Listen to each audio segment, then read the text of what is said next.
Everyone to week 3 of our meetings today for the Towson University Cyber Defense Club. I would like to welcome you guys again. Today for our week, we're going to go over to very brief introductions into defense with Windows and Linux systems. Today is RJ is going to go over particularly Windows systems. I believe it's Windows Server, and I'm going to go over basic security enhancements with CentOS 7.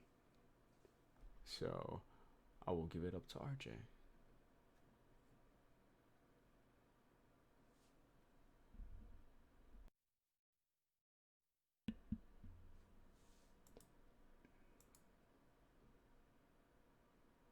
RJ, let me know when you're ready. Sorry, my dog keeps running out. I had to chase him.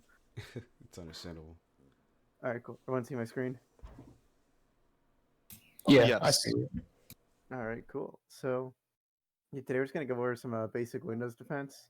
So I have a little just checklist of stuff I wanted to cover.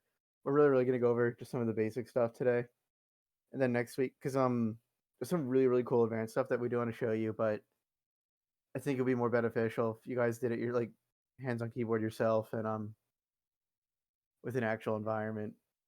So we'll just go over a brief overview of everything today. So special thanks to Dr. O'Leary because a ton of these techniques are from his book, especially chapter 3. Is where I got this list heavily influenced from. Cool. So let's go over some basic defense methods. So first off, we could see who's currently logged on. So here, I'm just gonna move this to my other monitor. So there's a couple ways we could do this. So I just have a Windows 7 box. Sorry, it's not full screen. VMware Tools did not like Windows 7, this version. Whatever. So I think you guys probably know this already.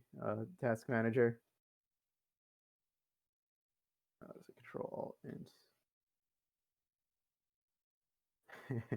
And then you can just see all the users on here. Then we can go PowerShell, and we can query the user. Oh, it's a different version. Bye, Mom. Sorry. So let me just do it with the newer version of PowerShell. Keep getting mixed up between all these different versions. Yeah, so you can queue the user that's currently logged on. You can get his session name, session ID, his state, he's active, when he logged on. So we're going to try to do everything we can through PowerShell because that's the best way to do stuff. Cool.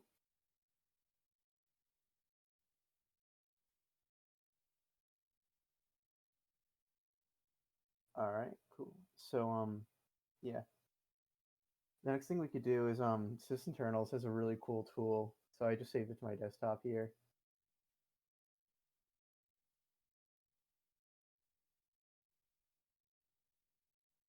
Log on sessions.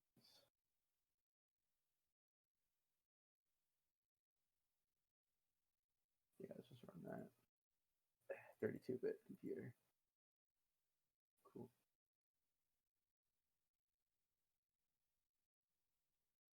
So now let's just have it run. Sure you're running as an administrator.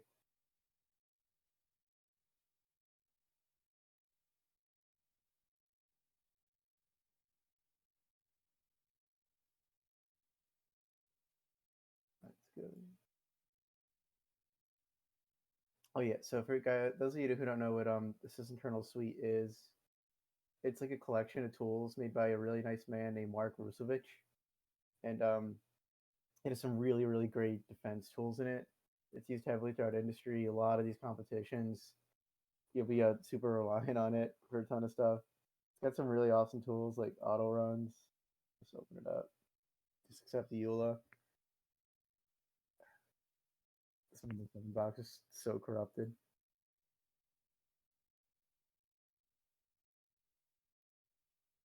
Yeah, but so auto runs is a really nice tool where you can check stuff like see startup tasks, services that are going to be running, just anything that could survive a boot. You're going to find in auto runs, and you can find, kill, and see corresponding registry keys. back. Let me just put this on my virtual machine. Just download it. This is Windows 7 box is just terrible. So if you want to download the sysinternal suite, just go to Google, sysinternals, just download some Google. Yeah, and we want to get the first one because we want the entire suite. Cool. So now let's just get it, open it up.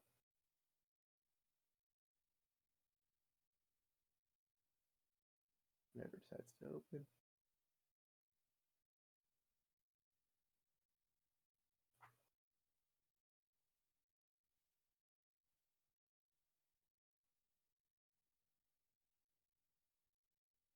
All right, this is forever. So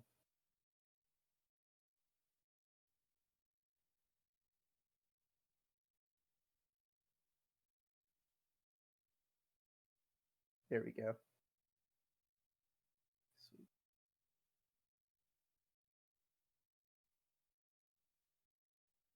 So let's extract it to our desktop just for demonstration purposes.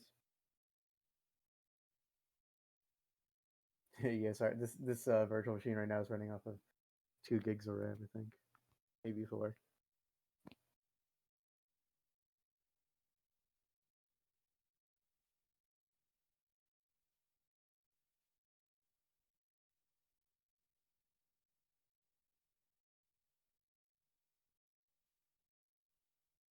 Dr. O'Leary, is this Proxmox console any better, or were you referring to the VMware one?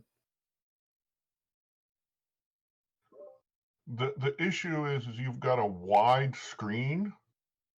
Just don't make it maximized anymore. Okay. There you go. Make it smaller still. You You want to get rid of the black on either side. In other words, don't show the whole screen. Just show the one app. Does it make sense? Okay, yeah. So let me just stop the screen, share the console. Thanks. Sorry about that. It's not like I've got practice teaching over Zoom or anything. Okay, can you see my Proxmox? Oh, there you go. I'm so Now sorry. I can read the letters. Cool. Okay, yeah, so just a little recap. Sysinternal suite, really, really awesome defense and maintenance tools. I just downloaded it from the Microsoft website on my desktop, extracted it. So now I just went inside here, the suite. We have some access to some really, really nice things. So now let's run auto runs. Just go through some of the suite. Just accept the EULA. And it works. So this is 64-bit machine. So that's why I opened auto run 64. This should work on a Windows 7, but my box sucks. I don't know. Cool. So now we get to see everything that's currently being monitored on here. So you got some funky stuff. Known DLLs. So everything when we log on, nothing in Explorer. Don't ever use Internet Explorer. So these are the current scheduled tasks running. These will survive a reboot from my system. So yeah, if I was just to reboot it right now, these would come back. And this is a common place for attackers to put persistence. And it's really nice. So if you just didn't want it, you just delete it. And if you're unsure if something's safe or not, if you have internet access, that's the only time this will work.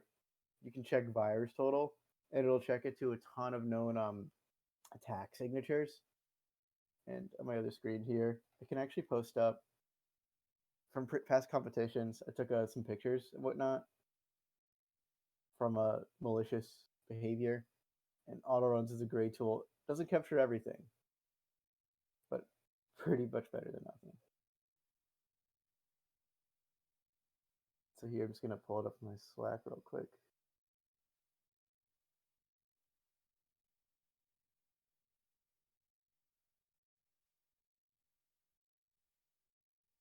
Promise I'll buy more bandwidth eventually.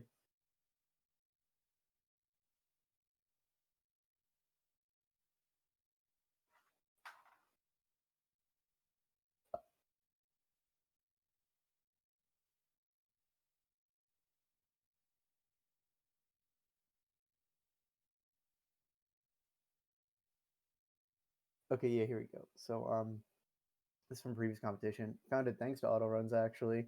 So then I just went in and I found a random. This is not us. Someone added that on, so we were able to quickly mitigate the attack and just delete it. And I got some other cool things from, like, someone changed permissions. But anyway, I'm digressing. So yeah, that's how you can see scheduled tasks that'll survive the reboot. Here we can check some of the services that'll come up. So yeah, Google Update, Google Evaluation Service,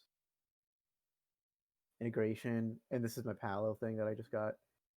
Um, yeah, those will all survive reboots. And how you get your drivers. And you'll see stuff file not found. Those are usually safe to delete. The Office, the WMI. So I didn't have time to set up anything fancy. Apologize for that. But the Windows management instrumentation is really, really cool. So it just sets specifications for Microsoft for like consolidating management of devices and just various apps in your system. Provides like really, really nice information about the status of local or remote Windows computer systems on here. And you could change actions to configuration settings, just change your properties, give permissions, and you could do WMI probing so you can actually get information from your computer. And I was trying to get this set up so you could actually see a live WMI event going on, but I was having issues with this. So sorry about that. But yeah, WMI probing is huge. And you can also create a WMI element so you can get a so you can do some callbacks to your like Kali system, which we did last week for pen testing. You can use image hijacks, boot execute, stuff that'll boot up, actual executables. And this is going to be your best friend because DLL hijacking is super prevalent in these CTFs. And if you want to get some more information on that too, Dr. O'Leary's book, please, please, please, please buy it and read it. Cool. So now I'll go to some other ones that I really like. Yeah, so Process Explorer. So this has a brother or sister, however you want to say it, called Process Monitor. So Process Explorer is better for real-time threat hunting. This is better for after the fact because you get some more information later, but it's just a lot to handle at once. So you can see all parent and child and sub processes running. And this right here, SVC host, this is the Windows thing. So this will run every time a Windows service is being ran. And it is super widely used by a red team and other threat actors because it's very hard to get to unbind processes from this. And you'll be able to see the corresponding services. And if you don't like something, like another note. So this is if you see a SVC host without a service attached to it, try to kill it. But yeah, you can kill the process tree. I'm not going to do that because that'll destroy the system right now. Or you can just kill the individual process so you don't kill the entire tree and its parent or child sub processes. And again, you can check virus total to see if you think this is malicious or not, if you just want to double check. And that's really great with Mark Krusevich added in here. So you see you've got DNS running because this is an Active Directory server, Microsoft Map Engine, yeah, security health. And funny enough, Windows is kind of stupid because sometimes you'll see a thing called not safe.exe running, but it is safe. Windows just likes to screw with you. Cool. So let's see what else we got in the suite. So like more like a misnomer would just be like not safe or not good in that sense. Yeah, I'm sorry, not unsafe. It's unsecure.exe. Interesting. Yeah, I freaked out when I first saw it, and then I looked it up and stuff, and it was actually like fully legitimate. See it now. Now let's show you why Process Monitor is a lot to handle at once. Oh, what's my AD administrator password?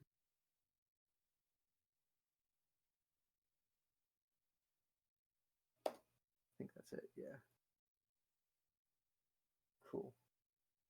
So you need to get a real long nice. But what I really like about this too, you can also filter in Process Monitor Explorer before the registry keys.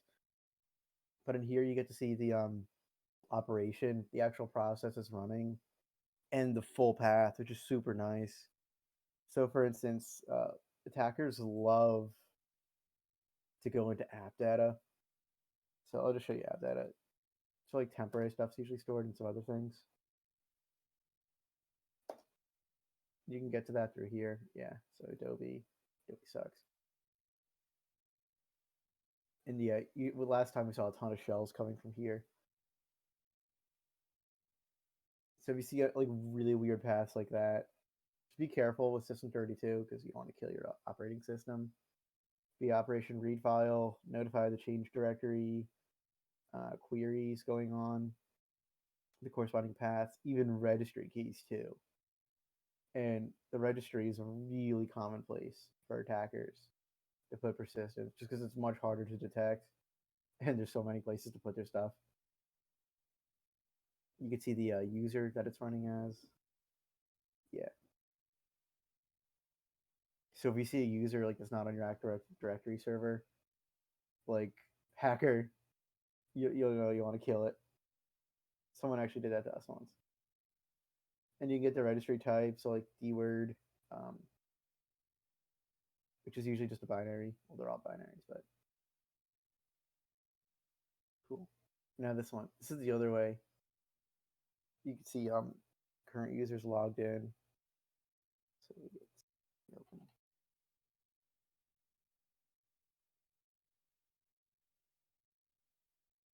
Yeah, so you can see my current user, my Palo service account's logged in, the administrator's logged in, and this is nice too. No one was shared resources. That's also another big thing you want to monitor. Cool. So I'll just keep going down the suite a bit more. So yeah, this is Sysmon. It'll actually create a custom Windows event log in the Windows event viewer and just your Windows logs in general. And you can actually set a configuration for this, which yeah we can do today. And it's just much better than the standard ones, just because of the parameters you can associate with your own custom logging.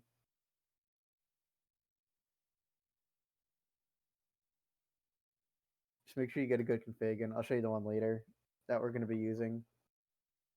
But yeah, while we're here, so if you have apps and stuff, like if you have something that crashes, like Google Chrome crashes, just go to your event viewer application. You'll get information on why stuff's broken. Like earlier today, I was troubleshooting something here. Yeah, the program wouldn't even start. You can see warnings. Yeah, load config. And now these are various event IDs. So each corresponding Windows log has a corresponding event ID. And I posted something in the chat. It's like, for instance, event ID 4624, an account was successfully logged on. And like the point of monitoring this log is because it reveals the account present on the local system that had actually requested to log in. And it's really good for detecting any abnormal or malicious activity. So there's so many of these logs. I don't expect anyone to memorize all of them. We'll make a little chart at some point too, just for various threat logs, so you can just filter by the event. So yeah, you can just go to search, properties too, if you want to get some more associations. And you can get it in XML format too, which for some people's easier, just because you get the ID, the XMLS, see where it's coming from, the integrity of the log, the name of it. Yeah, it's an application log.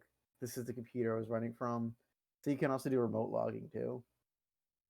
And I can't stress enough how important this is, especially for competitions, because this is one of the absolute best places to find evidence. And there's also a service corresponding to it. And if it's down, you'll stop logging. So be aware. Now, I can list back up. Cool. So now that we know how loggers log in, how users log in, how to monitor for that. Another thing, TCP View is really nice because you could see all the connections coming to your system. Now with Active Directory, this is going to be a little more messy just because there's so many open ports and connections that have to go along with this. So you can see here, these are all local addresses. This is just the name of my computer, DC. But like if you do a workstation, you won't get nearly as much. And you can see the local port it's running as, the service, the remote address. So if you see some random thing like 10.0.15 or whatever, then you'll know someone's probably trying to get on. You can check the state of it, listening, established, if the tunnel's closing, and the processes that it's running as. So you can see some random stuff like hacker.exe, and you can see like the remote address that it's coming from. So yeah, like this is AD, so it's LDAP. So this is going over 389 and is it 683, I think.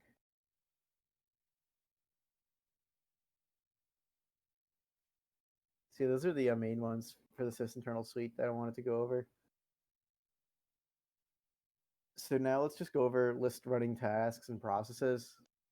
So as you saw, we did some of that already. Like you can see processes running on Tcp View from a certain IP and whatnot.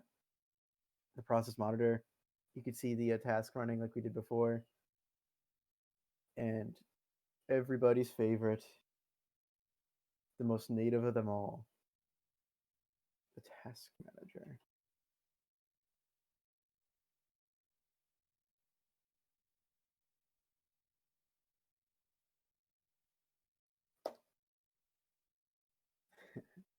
So you can just see all the current tasks running.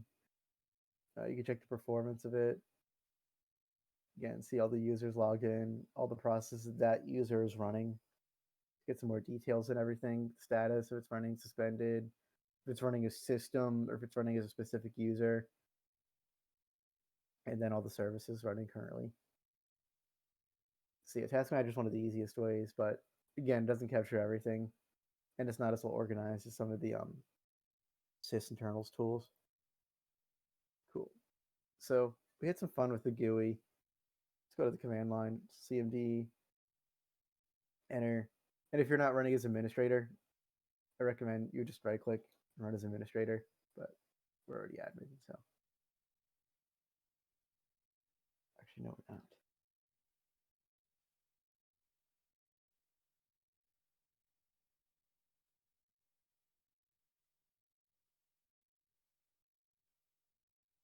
See, some commands you won't be able to run or open if you're not, if you don't have the full credentialized access.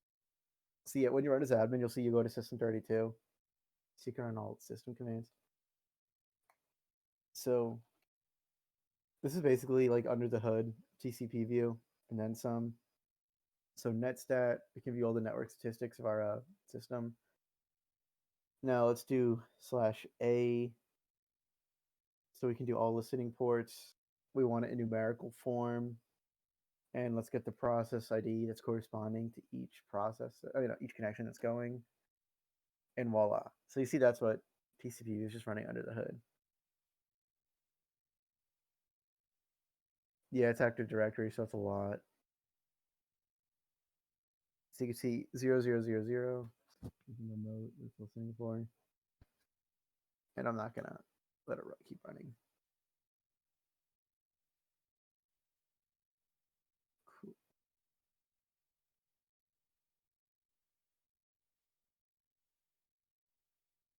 Yeah, and then you can see the process ID. So if you see a connection you don't like, you can just kill it through the PIDs like task kill /f corresponding PID number. I don't want to kill anything on here because it's like my live AD server for my lab.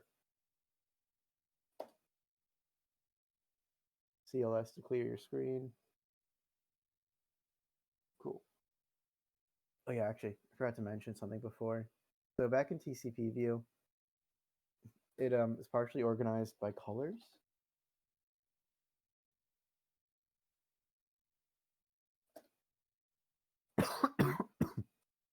Sorry, I'm losing my voice a bit. Yeah, so there's not too much connections going right now besides all the local AD ones. But if you see like a yellow box, so it's organized by green, yellow, and red. Red means a recently closed connection. Yellow means a current change in the current connection. So like the entire thing will be highlighted yellow. And then green means you see a new connection being established, and you'll see listening, and then it'll go to established. Yeah. Cool. So yeah, sorry for not going over that before. Now, another very powerful Windows feature, which everyone has a love and hate relationship with, the Windows Firewall.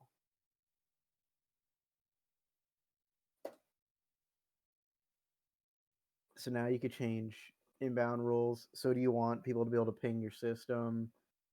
Do you want to allow connections to come through?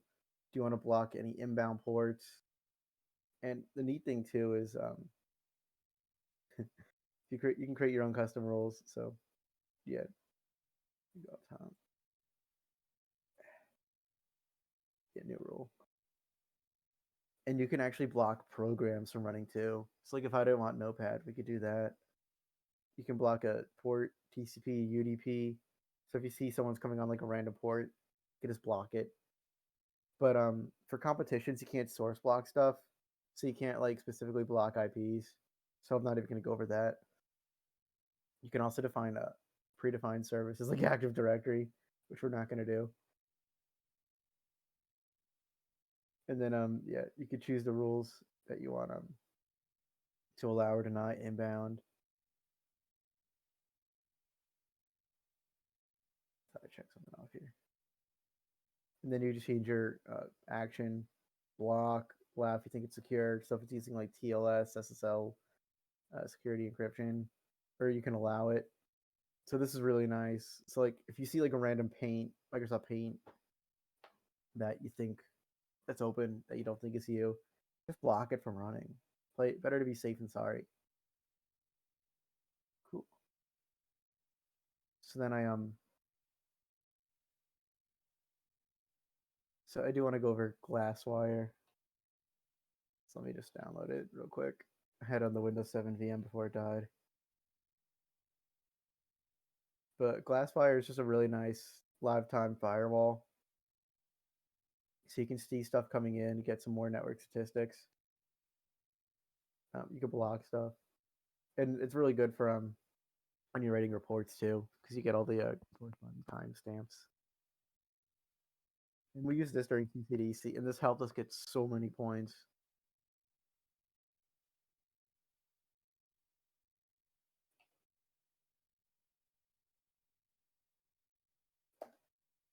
So also keep in mind today, I'm going over some of these fancy schmancy tools, but the end goal is to really learn how to live off the land.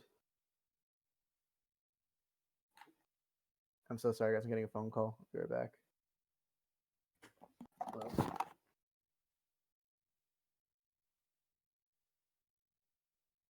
I guess in the meantime, does anyone have some questions? So far, I know we've been gone through a couple of tools quickly, so I don't want anyone to be completely lost or confused. So please let me know if there's any questions.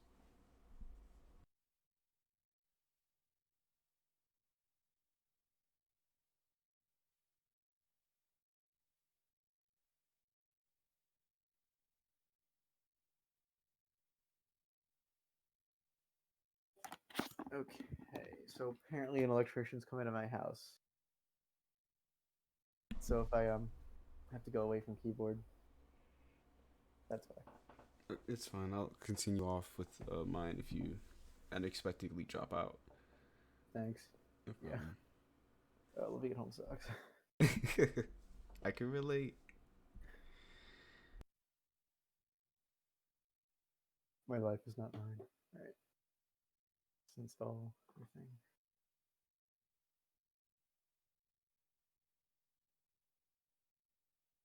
Let it create all its DLLs and whatnot.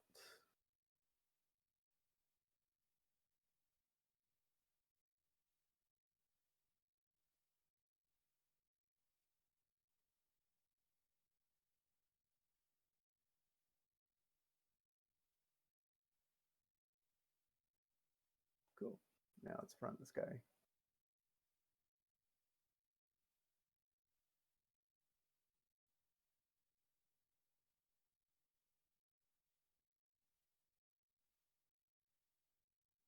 Hey, there we go. Cool. So yeah, now we get a real-time network analysis.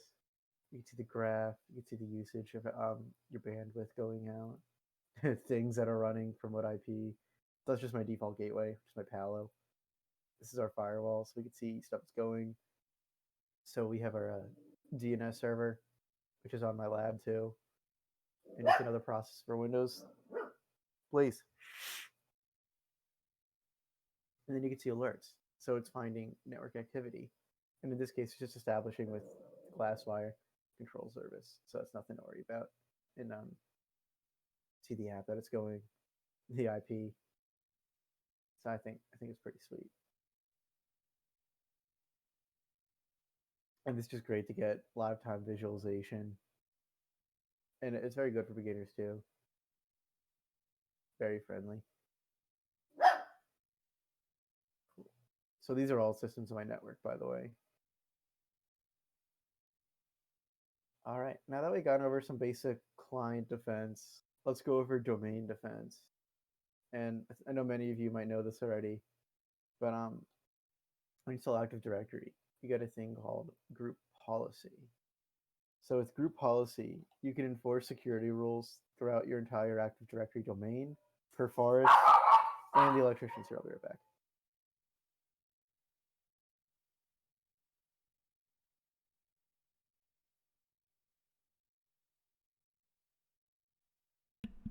Okay, so I guess the electrician has came over. So we'll wait and see.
All right, I'm back. I may be called off again. Okay. Cool.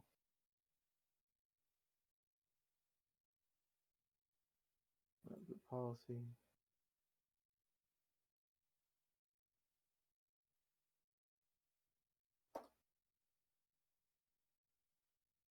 Yeah, so you can enforce rules throughout your forest, which in my case is ad.ursa.com. This is my Active Directory domain. List everything. Sites, which we don't have any right now. Cool. So yeah, when you're creating your policy objects, you can do it through PowerShell, or you can do it through here, which is a little bit easier. So when you do it, you always want to link it to your domain, otherwise you just won't enforce. So let's just name it like test. Then right click, edit. And now you can modify stuff for specific users or all users, or for your actual local machine. So this gets enforced on a system-wide level. You can do administrative or software. And there's so many great options you could choose from. So I'm trying to think of a good one.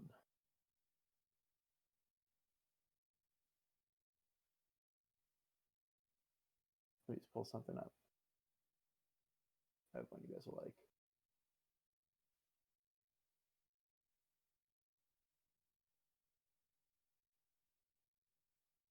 Okay, yeah. So let's say we want all of our Active Directory computers to stop hash capturing. You can use group policy to prevent NTLM credentials from being shared outside of the network. So it'll just be a little harder to come by. So let me just minimize everything. Yeah, so computer configuration, Windows settings. We can go to our security settings.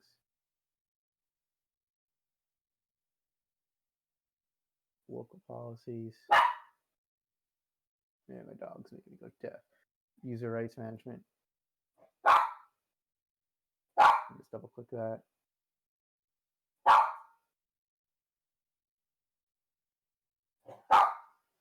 Then we go to assessments.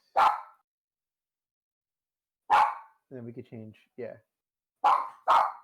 Then we could change stuff on here. Access credentials is a access computer from the network. Hang on, I gotta move my dog. Can't hear anything.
All right, back.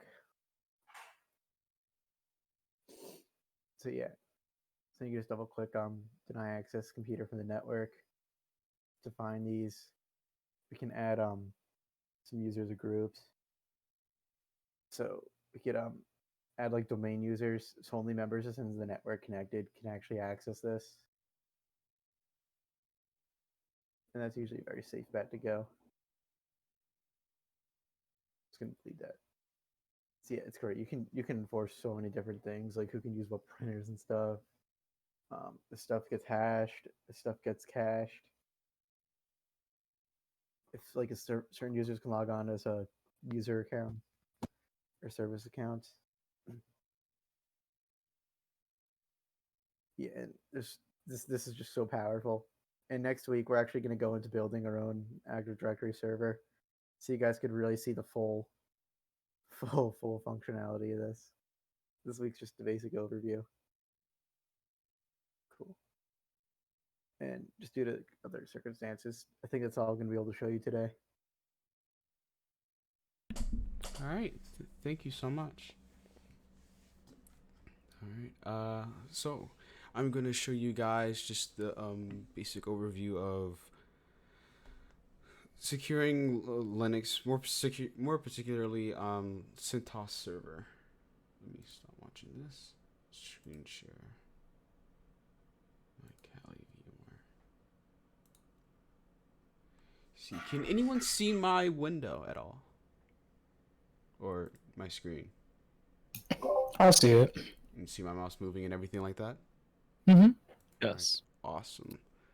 Let me move my front monitor. Boom. Awesome. So, today I'm just gonna go over just overview morally basic kind of things.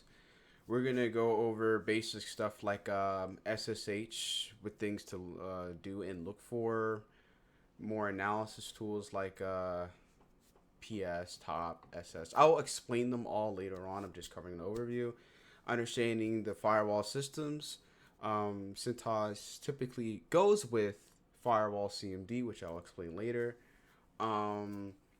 Basic viral tools or rootkit tools like ClamEv and RK Hunter. And I will also cover stuff that's typically used out in like the competitions or more specifically in the field with these servers. So what I have for my CentOS server, I have it running a basic LAMP stack where LAMP separating out, and the acronyms mean Linux, Apache, MySQL, and PHP. And I also have a WordPress attached to it as well.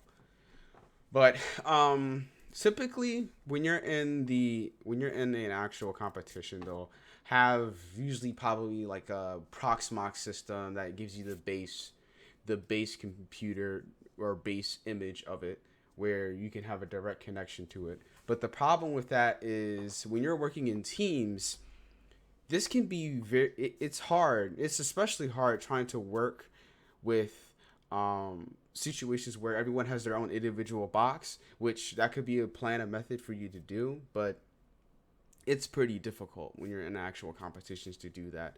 So what we offer instead is to actually have remote sessions.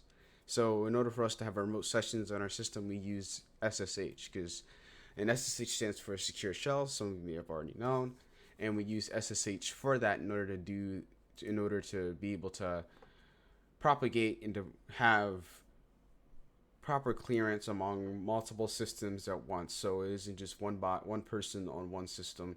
People can access it as well on your team.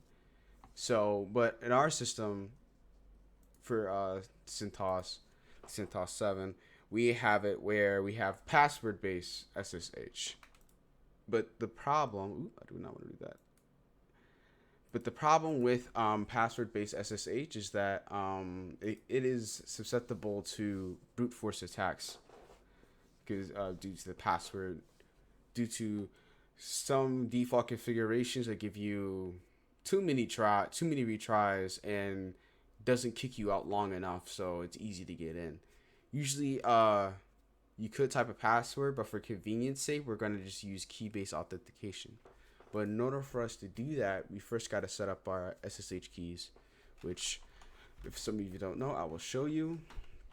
So on my Kali system right here, on my base Kali system, as you can see, I'm going to just generate some SSH keys. So let me just do SSH keygen. Let's see. It's T, and then the bit. So I'm going to do TRSA because with SSH, typically RSA is used, and then we're going to specify our bit size to 1024. Then it wants me to save my key, and then I want to overwrite it because I have an old key. And then I leave the passphrase as empty. Typically, when you're in real world scenario, you would have a password provided just for better security purposes, but this is demo. So we have our key created, and as you can see, it says our public key has been saved at .ssh id rsa pub. And then if we try to see what's in the contents of that, we do id rsa.pub, we get our public key. This is very useful in situations where we want to input our public key, our authorized public key, on that system, on the remote server system, so we don't have to constantly type in our password to log back in and do that consistently. We can just, with key-based authentication, we can not have to deal with typing that in, and we could just automatically log in because the key that's created on our host system that can be used on a remote server. So let's see, go back to our CentOS, we're gonna type in what our just see what our IP address is. Let's see, it's 131. Go back to here. We're gonna SSH, and we're gonna SSH into admin. SSH into admin at, let's see, 192.168.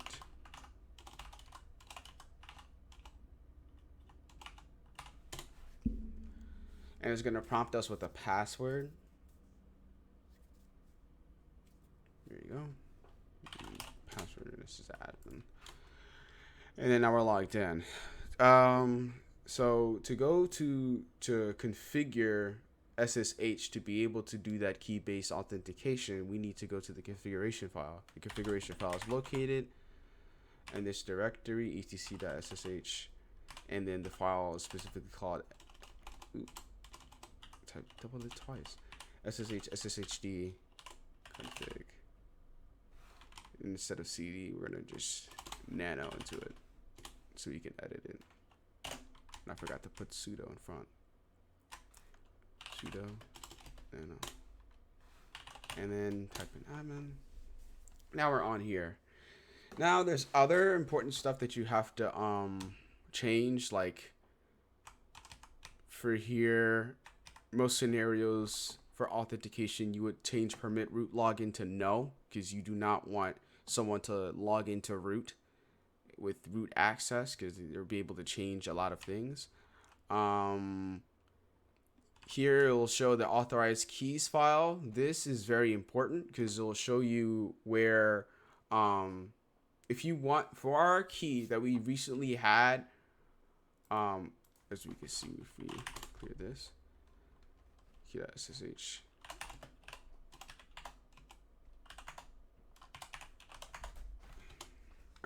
Our public key right here, we're gonna input that in the .ssh authorized keys. So that's important. Typically what adversaries do is they'll either change the contents and change it to a different directory, to a different file, and allow them to have persistent access. So if your connection goes off or it doesn't work anymore and it runs into an issue where you can't log in, typically you will go to this configuration file and check to see if anything has been changed, or you can check the authorized keys as well, because what adversaries will do is they'll add their own keys, they'll append it to the bottom of the authorized keys inside there. And if you're seeing like a lot of open sessions, they'll most likely they'll have authorized keys from their own personal system on that file. So it's good to look for that in that particular file. So we're going to look for password authentication. Let's see it again.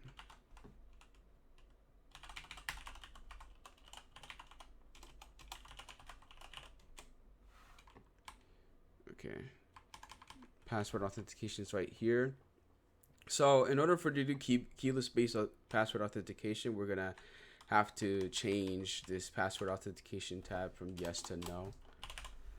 And we're going to, and after that we can exit. There's also additional stuff that also to change here for better and more enhanced security.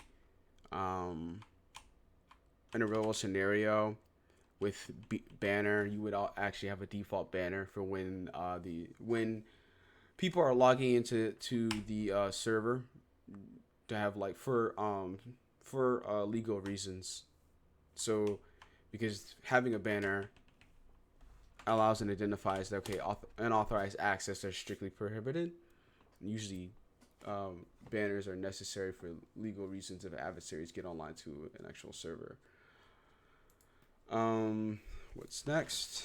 We'll in our since we're on our local host right now, we'll go to cd into SSH, go to ls.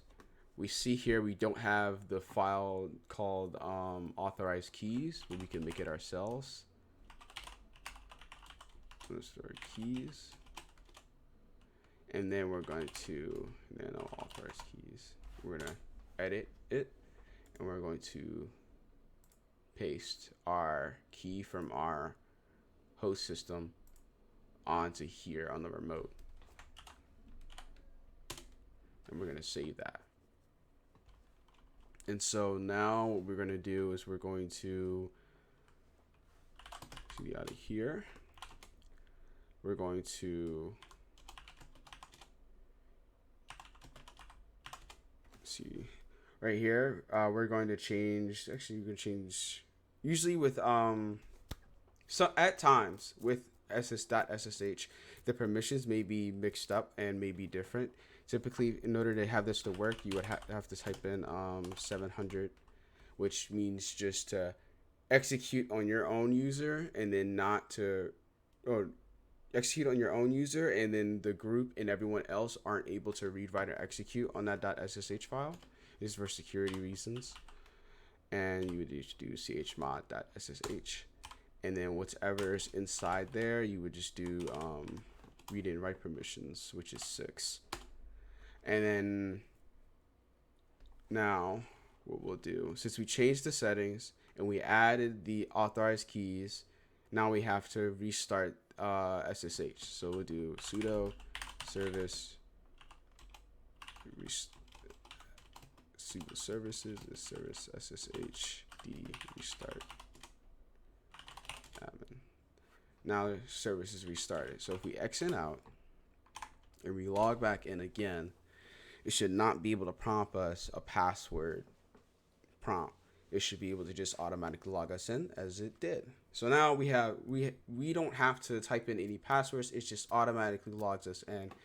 And since key-based authentication is enabled, if an adversary tries to log in thinking that he was going to be able to type in a password, he's not going to be able to, because key-based password authentication is enabled. And so, okay. So the next thing that we're going to do is more analysis tools. So let's say we want to know and see who's logged into our system currently.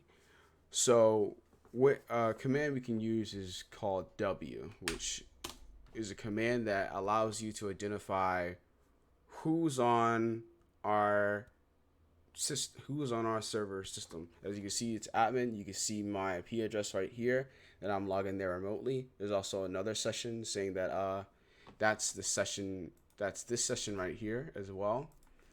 You will see even though I didn't have enough time to do it, I wanted to do more remote sessions to show that like the difference between your session and then other people's session.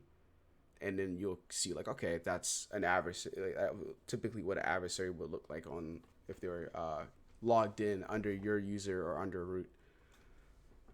And so we're gonna, and then for listing like processes on Linux for programs that can have persistence on your CentOS system, typically we use things like process aux, which PS means process and aux list all of the processes that are on a Linux system, which can be a lot and pretty difficult to understand. And this is what it does. It just captures all the processes that are on the Linux system at that time that you entered the command. But for more persistence and more real time to see what's on the system, you use the command top, which will list what stuff is using, what process is using. You can also use another command called iftop. Or iftop. No, it should be iftop. It should be iftop. I think I have to install that one. But iftop would also list the top 5 processes that are using the most resources on the system.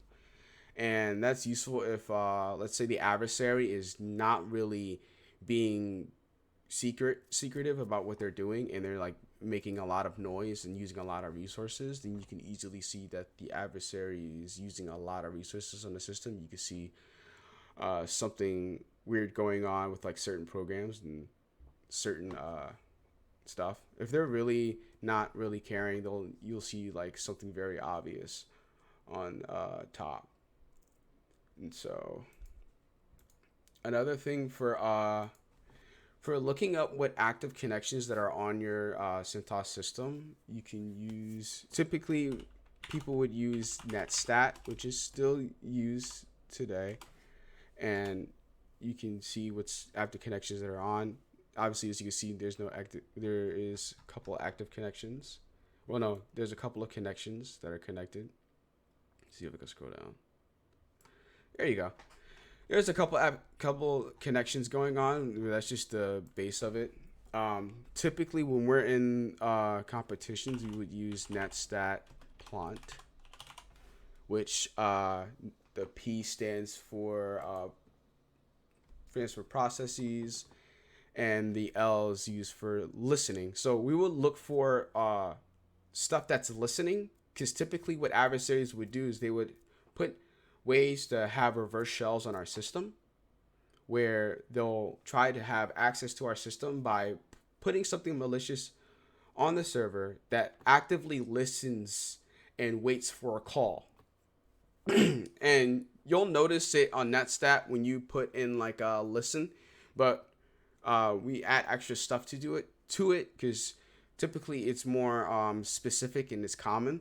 So in our situation with Plant, we have the L for listening, U for UDP processes. So, and then we also have N for it stops the DNS resolution, because typically it will try to resolve what the IP address of that user is, to try to like better provide more information. But in our situation, we don't want to do that because we're all local, so it's not going to get anything back and it's just going to waste time.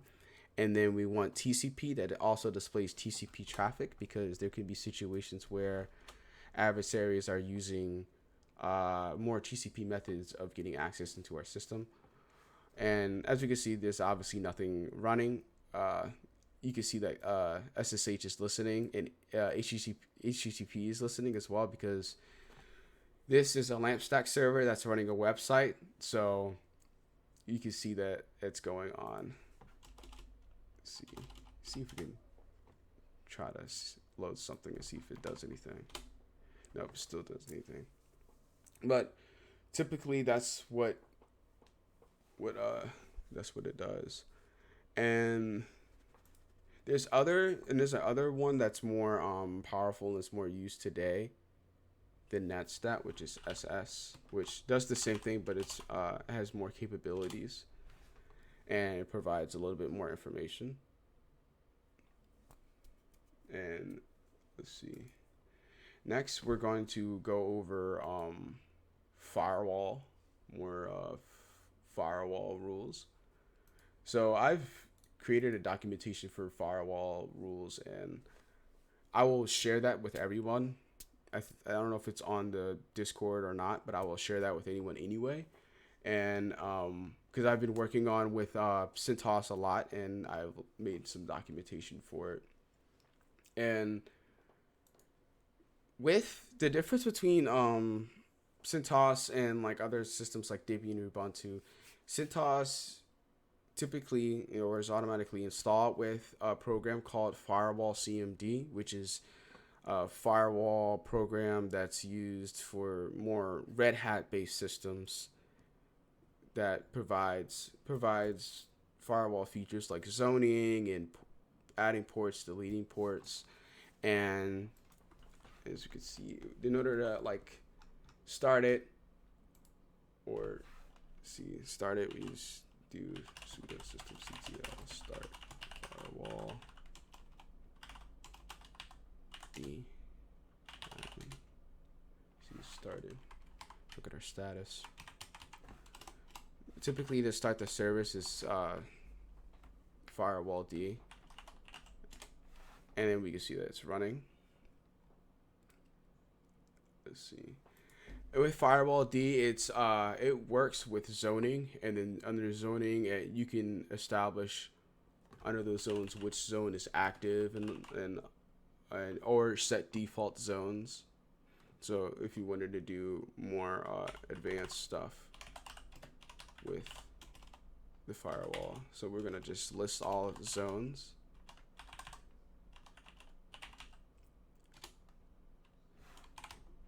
Let's see.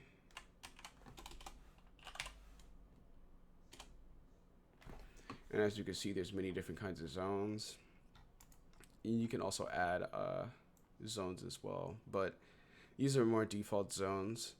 In our situation, we're under public. Usually public is the actual default zone that's always active, and which typically have default stuff in there that needs to be changed. But in our situation, it's a bit different.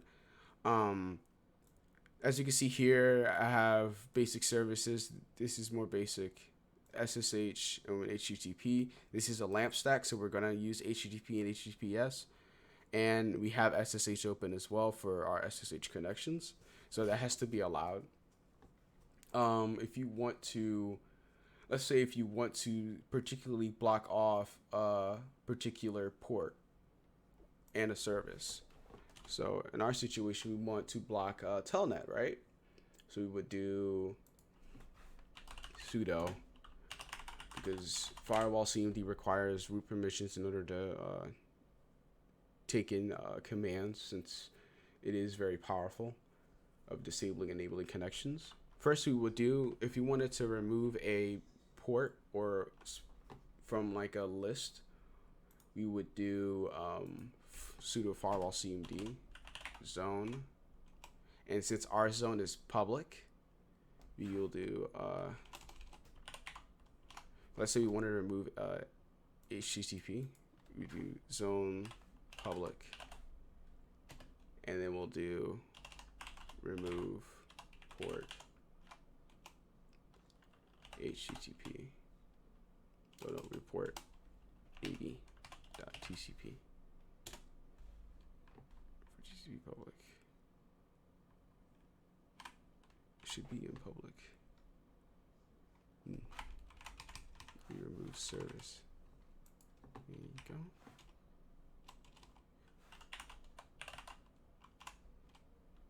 See HTTP. There you go. So that removed the service if we list all the zones. Again, we'll see that HTTP is gone.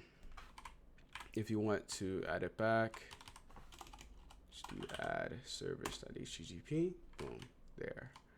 Let's add port 80 as well, which is a bit more redundant because you already have the service HTTP on, but you can add that as well. We can also add UDP 2, and let's see. So if you wanted to drop all TCP traffic, all traffic that involves telnet, we're gonna add Firewall CMD has what are called rich rules, which you can add like additional stuff to, which you can accept certain traffic, drop certain traffic, or reject it. So let's say we want to add a rule that drops any traffic, any telnet traffic on our server. So we do firewall CMD zone public add rich rule equals IPv4.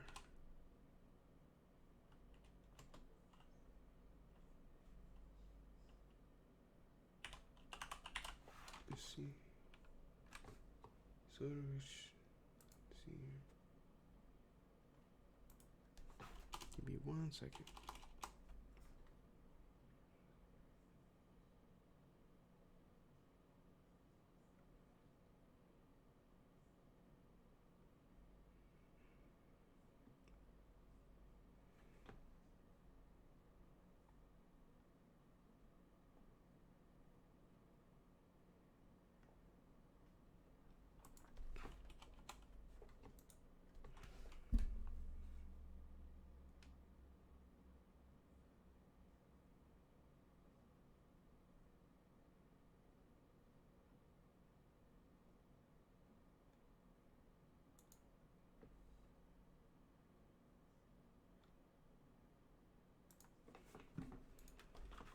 See, add rich rules. I am incorrect. Where can I find it? Okay. Let's see here. The documentation is a little bit messed up. This is for adding this is for deleting certain addresses or allowing certain addresses onto the system with adding rich rules. So let's see. Source address.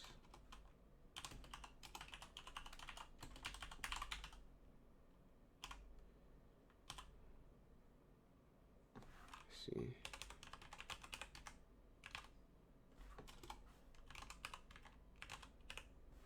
We're going to say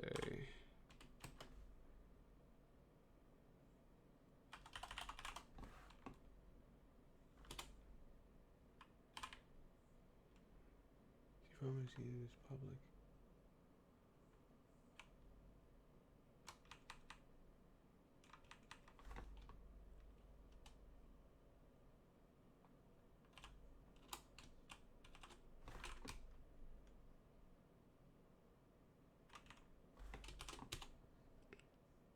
Actually, I'll do that rule later. I need to work on some of my documentation because some of it's incorrect. But so far, those are some of the basics of Firewall CMD. And next, we're going to do more of a history of the Linux machine. So the basic history we can do is typing in history command, which gives you the last couple of commands that were used on the system. So typing in history, you can see all the stuff that's been previously been done onto the system. Let's see. And there's also a way for you to with history to modify how many lines is needed. So if you do history,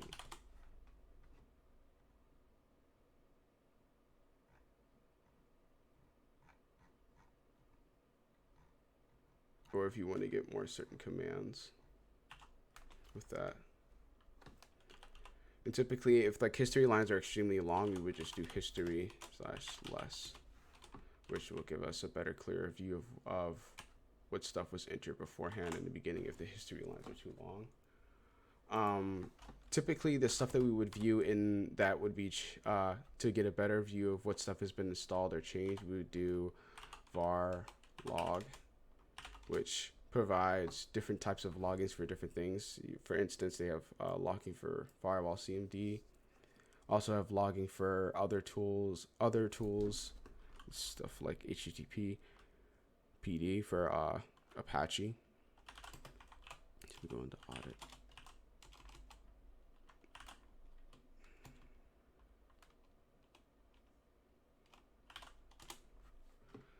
let's continue. And also recently I came across this. Okay, at least that don't make sense. But for antivirus tools and other stuff to identify what malicious software is on the victim machine or the server, we would use antivirus tools like RKHunter and ClamAv.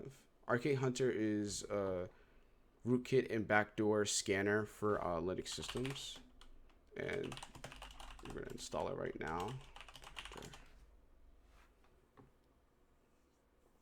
And typically we use that because in a lot of situations, adversaries will, in more difficult situations, they'll install rootkits and backdoors into the system in order to have persistent access instead of typical methods like SSHing or other rudimentary methods of gaining access. And with RKHunter, it goes through a long signature-based list of identifying what stuff is on the CentOS server. So you go through man RKHunter. And there's also additional, you can update it as well. Typically, you always update it to get the latest signature base. But you can do check. I think there's additional with it with check. You could check all to check all of the stuff that's typically on RK. Go through in the signature base on RKHunter. And we would use this for more logging and analyzing what stuff is going on into the CentOS server. Another one we would do is ClamAv, which, if you may have already know, ClamAv is a more just antivirus scanning tool that will be used for just looking for basic malicious software that's on the CentOS system. See if it installs. And I will run RKHunter to like show you what stuff that it will typically go through, because RKHunter will take a little bit of time because the signatures are pretty long. And even though they're long, the report that it gives is very detailed, and it will let you know like where the location of it is and how to deal with it. Let's see.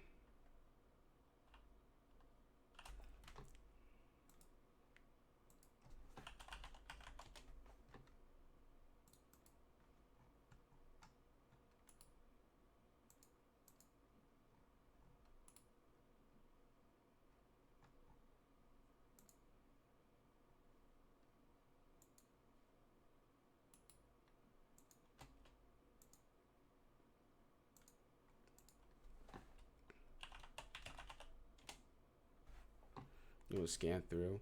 It can give a basic summary, but you can also provide additional syntax to look for specific things. As you can see, it's nothing malicious that is installed on the system. But in on the field cases, there could be situations where malicious software will be installed on the system, and it will give you detailed instructions on how to remove it. With RKHunter, let's see, RKHunter. We're going to do RKHunter C to check. And we have to be sudo to do it because it provides a bunch of additional things to do. But it will run to check to see what's on the system. As you can see, it'll pull up some warning signs, and later it will provide details on like what the warnings are and how to recover from them. Typically on the field, adversaries will use certain files for more malicious acts to like put their backdoors and rootkits on, which is pretty common, especially on like competitions. I remember many times before, I don't know if you even know, but Prism, the old toolkit that FBI had used in the past, would still be actively used today. And they would typically put Prism in certain areas around the system. In previous competitions before, the stuff that they would put it on were typically user bins for specific programs, or just other locations where binaries and files usually are at. Typically, we would look for them.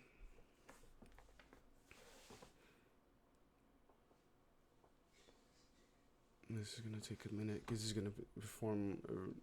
This is very long. Another thing that I don't know if you guys actually know yet, but let's see. It's going to take a long time. Let's see. We're gonna do it on here. So another thing I did not know is where there is a way to modify file characteristics with chatr,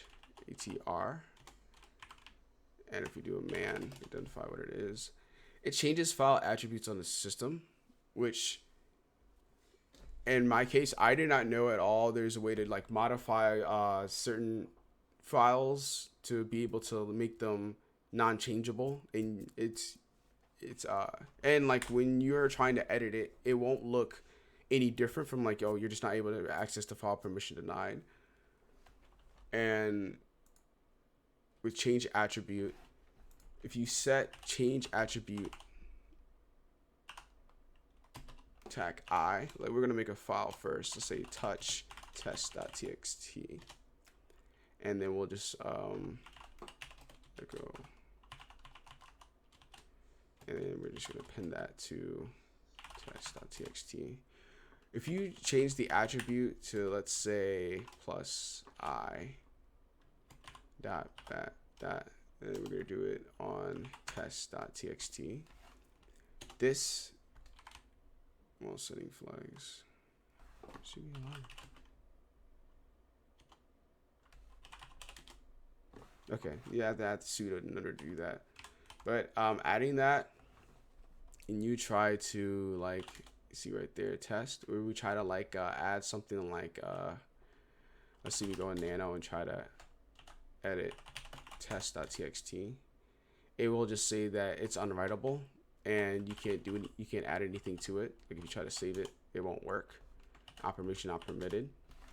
And in order to take that off, you would just have to do change attribute to -I, and I is specifically used for setting immutability to that file.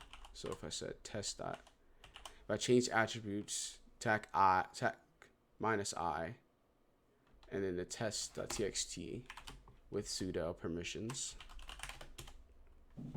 you're able to edit change attribute nano test.txt.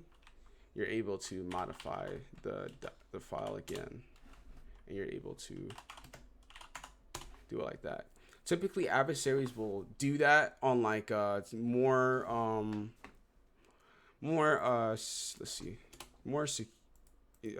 important files like bash rc.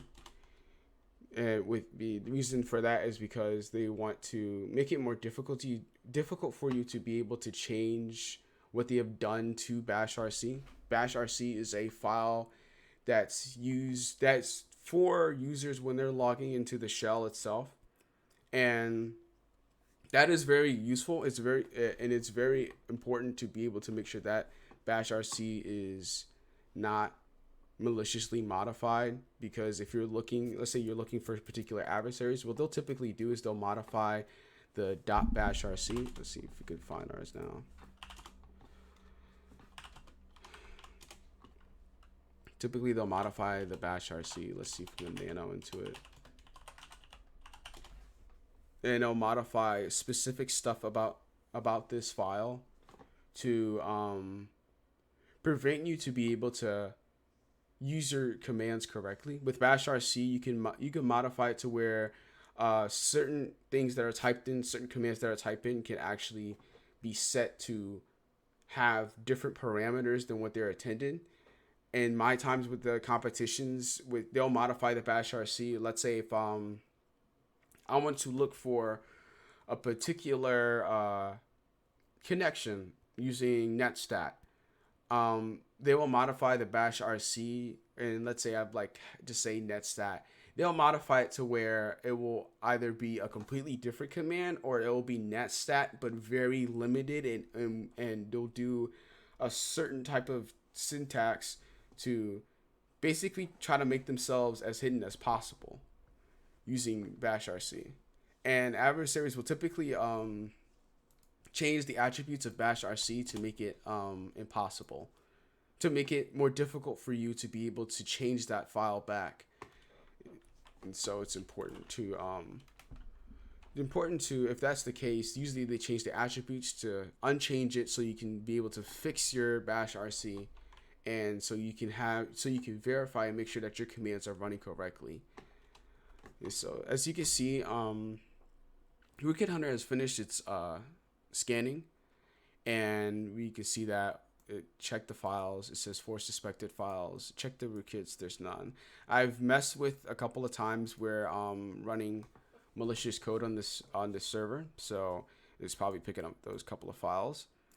And you could view the results on their log, which we're gonna do. Let's see.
Well, just under sudo.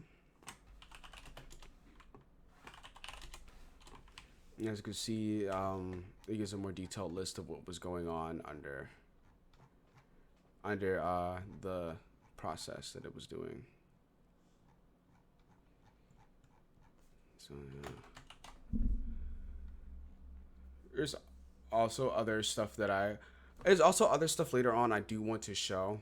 This right now is just more of an overview. I was really wanted to go in depth and do more persistence on the system, where you would see active connections on the system, what stuff that adversaries would typically use, and what specific processes and commands that they'll do on this system to have persistence and to not be seen by you when you're first accessing the system.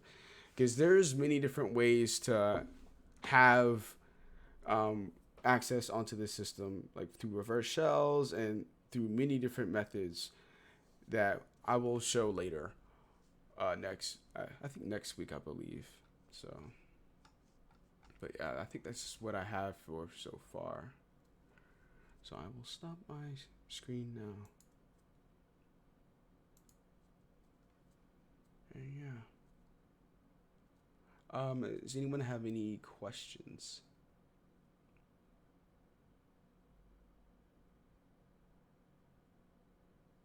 No questions? None from me. Okay. Actually, RJ, I do have a question to ask.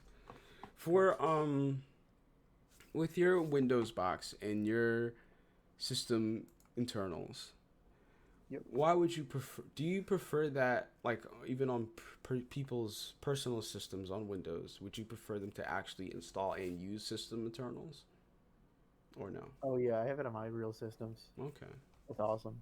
it's very useful. Okay.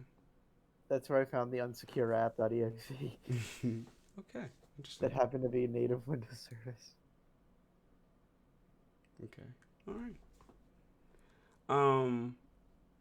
Well, I'm very interested into your Windows demo and the services that you guys use. It looks very interesting. Does anyone have any more questions at all? Take that as no. All right then. That's it for our meeting so far. That's pretty much it. I would like to thank you all for coming. If I'll be here for an extra 20 more minutes if anyone has any more questions or want to discuss anything. But yeah, thank you so much. I'm gonna end the meeting. Thank you.